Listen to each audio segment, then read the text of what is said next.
teman-teman, kembali lagi bersama saya Johan. Kita akan membahas dunia seputar bola yang pastinya di dunia bola. Berikut berita yang pertama. Tapi jangan lupa klik tombol subscribe dan tombol loncengnya. Manchester City versus Atletico Madrid. Guardiola yakin nggak ada beda gaya main. Manchester City dipertemukan dengan Atletico Madrid dalam perempat final Liga Champions. Pertandingan dua leg tidak akan mudah meski Manchester City sedikit difavoritkan. Jumat 18 Maret 2022 UEFA melakukan drawing perempat final Liga Champions. Sekaligus menentukan jalur semifinal berikutnya, ada 8 tim top Eropa. Manchester City akan menghadapi Atletico. Pertandingan ini jadi sorotan lebih karena kontras gaya bermain kedua tim. Manchester City dikenal dominan menguasai bola dan mengurung lawan. Sebaliknya Atletico punya pertahanan berlapis terbaik di Eropa. Oleh sebab itu laga ini diyakini akan jadi adu gaya main kedua tim. Pertandingan Manchester City versus Atletico nanti diyakini akan seru. Tim yang satu senang kontrol dan mendominasi. Tim yang satu lagi senang menunggu dan menyerang balik. Sekilas gaya bermain kedua tim sangat kontras. Tapi Guardiola membantah. Menurutnya tidak ada perbedaan antara Manchester City dan Atletico Madrid. Saya tidak memahami pertandingannya, Simeone, karena saya tidak ikut dalam sesi latihannya. Jika dia tidak suka kebobolan, saya jauh lebih tidak suka daripada dia. Jika dia suka memenangi pertandingan, saya lebih suka. Saya menyukai serangan balik lebih daripada dia. Intinya Guardiola merasa filosofi yang diterapkan Simeone di Atletico tidak jauh berbeda dengan gaya main Manchester City. Atletico hanya lebih suka menunggu, Manchester City lebih suka membawa bola. Saya menyukai banyak hal yang saya ingin melakukan apa yang bisa dilakukan tim mereka. Setiap tim ingin kebobolan sedikit gol, memberikan sedikit peluang pada lawan, sambung Guardiola. Kami mencoba melakukan itu dengan bola.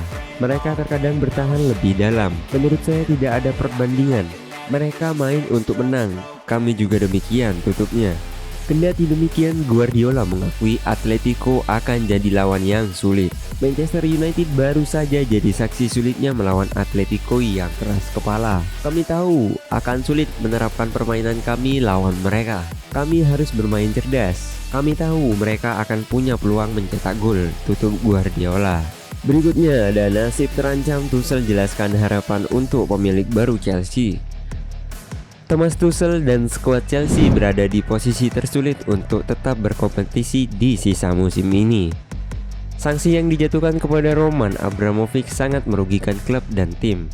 Terkait invasi Rusia ke Ukraina, Abramovich ikut terkena sanksi karena statusnya sebagai salah satu konglomerat Rusia. Terlebih, dia dikabarkan dekat dengan Vladimir Putin. Sanksi yang dijatuhkan tidak main-main. Chelsea tidak bisa menjual tiket baru, rekening klub dibekukan, bahkan mereka tidak bisa memperpanjang kontrak pemain. Untungnya pihak pemerintah Inggris masih memberikan kelonggaran. Abramovich diizinkan menjual klub dan melanjutkan prosesnya. Tuchel berulang kali mengatakan kepuasannya bekerja di Chelsea. Dia menegaskan bahwa lingkungan Chelsea sangatlah ideal untuk pelatih. Dia bisa bekerja maksimal. Masalahnya, situasi itu mungkin berubah drastis jika pemilik klub berubah. Ada kemungkinan perubahan kultur dan perubahan etos kerja. Saya adalah pekerja dan karena itu saya siap memainkan peran saya dan beradaptasi. Kita lihat saja apa yang terjadi, buka Tuchel di Chelsea FC. Ini masa-masa yang tidak pasti dan tidak kepastian itu bisa menimbulkan rasa takut bagi semua orang. Itu sangatlah wajar. Kekhawatiran terbesar fans Chelsea adalah jika kepemilikan klub jatuh ke tangan pebisnis yang hanya mengutamakan uang. Belasan tahun terakhir alasan terbesar kesuksesan Chelsea adalah karena Abramovich berambisi besar jadi juara. Kami juga bisa menaruh keyakinan pada kultur klub dan pada apa yang kami punya di Cobham, termasuk pada kualitas tim kami yang lanjut Tuchel. Kami tetap bersikap positif dan semoga segalanya akan berakhir positif. Semoga pemilik baru nanti juga suka kemenangan, itu bakal jadi keuntungan besar. kata Tuchel. Jadwal pertandingan menyiksa Mikel Arteta. Skuad Arsenal tidak punya banyak kesempatan mempersiapkan diri menyambut pertandingan. Jadwal pertandingan The Gunners pekan ini begitu padat.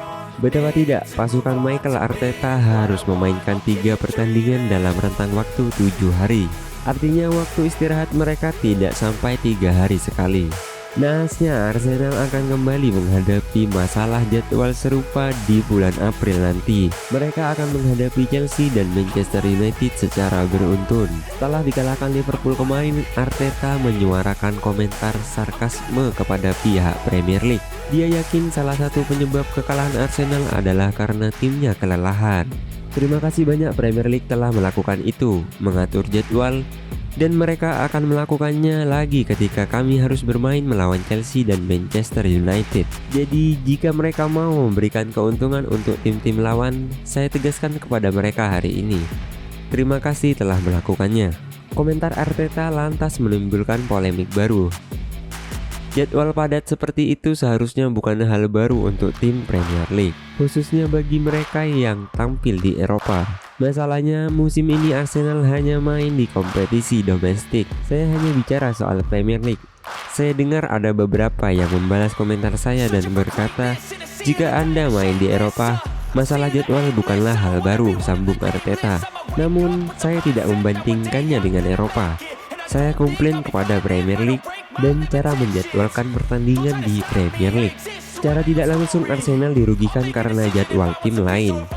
Sebagai contoh, pertandingan melawan Liverpool dan Chelsea disesalkan lebih padat karena kedua tim itu harus bermain di Liga Champions. Kebetulan Arsenal masih harus melawan 2 tim tersebut. Kami adalah satu-satunya tim dengan jadwal pertandingan seperti ini, dan saya tidak bicara soal Eropa, sebab sebagian besar tim tidak bermain di Eropa, tutupnya. Bulan depan Arsenal akan menghadapi Chelsea pada 21 April lalu meladeni MU pada 23 April. Tidak ada waktu untuk berlatih, padahal Arsenal sedang berjuang di 4 besar. Waspadalah Liverpool. PSG berminat bajak Salah. Klub kaya raya di Prancis, Paris Saint-Germain, dikabarkan tertarik untuk memboyong Mohamed Salah dari Liverpool. Sekarang ini Salah masih membela Liverpool. Namun pada musim panas 2023 nanti ia bisa saja cabut dari Anfield. Sebab saat itu kontraknya berakhir. Liverpool sudah mencoba memperpanjang kontrak pemain Mesir tersebut, namun usaha mereka sejauh ini belum membuahkan hasil. Kabarnya nego mandek karena masalah gaji. Masalah kontrak yang tak kunjung selesai ini membuat spekulasi soal masa depan Mohamed Salah mulai bermunculan. Sebelumnya Salah sempat disebut siap bertahan di Premier League usai pisah dengan Liverpool. Kini ada kabar baru soal Salah. Ia dikaitkan dengan klub kaya raya dari Liga 1 PSG. Kabar ini diklaim oleh Sport. Mereka melaporkan bahwa PSG terus memantau situasi Salah di Liverpool. Mereka juga disebut siap untuk melepas penawaran pada Salah musim panas 2022 nanti. Selain itu mereka juga mengklaim bahwa Liverpool mematok harga 100 juta euro untuk pemain 29 tahun tersebut. Akan tetapi bukan cuma PSG saja yang disebut mengincar Mohamed Salah. Ia juga diklaim diincar oleh Barcelona. Laporan itu juga menyebut Barcelona terus memantau Salah sekarang ini. Dan jika situasi memungkinkan, mereka juga akan siap melepas penawaran pada musim panas 2022 nanti. Akan tetapi Barcelona disebut tak akan siap mengeluarkan 100 juta euro. Mereka maksimal hanya akan bisa mengeluarkan dana 70 juta euro. Salah sendiri sebelumnya sudah pernah disebut masuk incaran Barcelona. Ia juga tak menutup peluang untuk bermain di Spanyol. Nah, mungkin itu saja berita bola yang bisa kami sajikan buat teman-teman. Yang pastinya tetap stay tune di dunia bola. Jangan lupa like, comment, dan subscribe. Dan salam dunia bola.